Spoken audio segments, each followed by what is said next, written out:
Malathi super. Malathi ആരാന്നല്ലേ? Malathi Brahmaputra നദിയുടെ പോഷക നദികളെ ഓർത്ത് വയ്ക്കാനുള്ള ഒരു കോഡാണ് കേട്ടോ. മാലതി സൂപ്പർ. അപ്പോൾ സൂപ്പർ എന്ന് പറയുന്നത് സുബാൻസിരി നദീനെ ഓർക്കാനായിട്ടാണ്. സു എന്നുള്ളൊരു ലെറ്റർ വെച്ചിട്ട് സ്റ്റാർട്ട് ചെയ്യുന്നതെന്ന് അറിയാനാണ് അവിടെ സൂപ്പർ പറയണത്.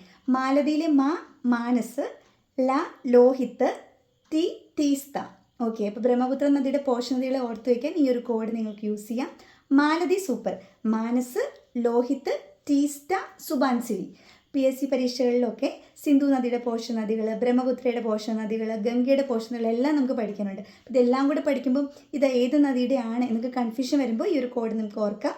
മാലതി സൂപ്പർ, മാനസ്, ലോഹിത്ത്, തീസ്ത, സുബാൻസിരി. ഇത് 4 ബ്രഹ്മപുത്ര നദിയുടെ പോഷക നദികളാണ്. ഇത് പറയാൻ വേണ്ടിയാണോ ഞാൻ ഈ ഒരു കോസ്റ്റ്യൂമിൽ ഈ ഒരു സാരി കൊടുത്ത് വന്നിട്ടുള്ളതെന്ന് നിങ്ങൾ വിചാരിക്കില്ലേ? ഇത് ആക്ച്വലി ഞാനൊരു ക്ലോത്തിങ് ബിസിനസ് സ്റ്റാർട്ട് ചെയ്തിട്ടുണ്ട്. അതിൻ്റെ പ്രൊമോഷൻ്റെ ഭാഗമായിട്ട് സാരി വേറെ ഇതാണ് കേട്ടോ. അനസൂര്യ, ആ പേര് നിങ്ങളൊന്ന് നോട്ട് ചെയ്തോ. അനസൂര്യ എന്ന് പറഞ്ഞ പേരിൽ ഞാൻ ഇൻസ്റ്റാഗ്രാമിൽ ഒരു പേജ് സ്റ്റാർട്ട് ചെയ്തിട്ടുണ്ട്, FBയിലും ഉണ്ട്. അപ്പോൾ ഈ ഒരു പേജിലൂടെ ഞാൻ ഒരു ഓൺലൈൻ ക്ലോത്തിങ് ബിസിനസ് സ്റ്റാർട്ട് ചെയ്തിട്ടുണ്ട്. അപ്പോൾ നിങ്ങൾ എപ്പോഴെങ്കിലും ഷോപ്പ് ചെയ്യാനായിട്ട് ഓൺലൈനിൽ നോക്കുകയാണെങ്കിൽ സാരീസ്, കേരള സാരീസ്, കുർത്തീസൊക്കെ പർച്ചേസ് ചെയ്യാനായിട്ട് നോക്കുന്ന സമയത്ത് ഇൻസ്റ്റാഗ്രാമിൽ ഈ ഒരു പേജിലൂടെ നോക്കണേ. അനസൂര്യ വുമൺ സ്റ്റൈൽ എന്ന് പറഞ്ഞിട്ട് ഇൻസ്റ്റാഗ്രാമിൽ, പേര് മറക്കണ്ട, അനസൂര്യ. നമ്മുടെ കോഡ് എന്തായിരുന്നു? മാലതി സൂപ്പർ. നദികളുടെ പേര് ഓർമ്മയുണ്ടല്ലോ, ബ്രഹ്മപുത്ര നദിയുടെ പോഷക നദികളാണ്. ഈ ബ്രഹ്മപുത്ര ഒരു സംസ്ഥാനത്തിൻ്റെ ദുഃഖം എന്നറിയപ്പെടുന്ന നദിയാണ്. ഏത് സംസ്ഥാനത്തിൻ്റെ ദുഃഖമാണ് ബ്രഹ്മപുത്ര? ആൻസർ അറിയാവുന്നൊരു കമൻറ്റ് ചെയ്യണേ.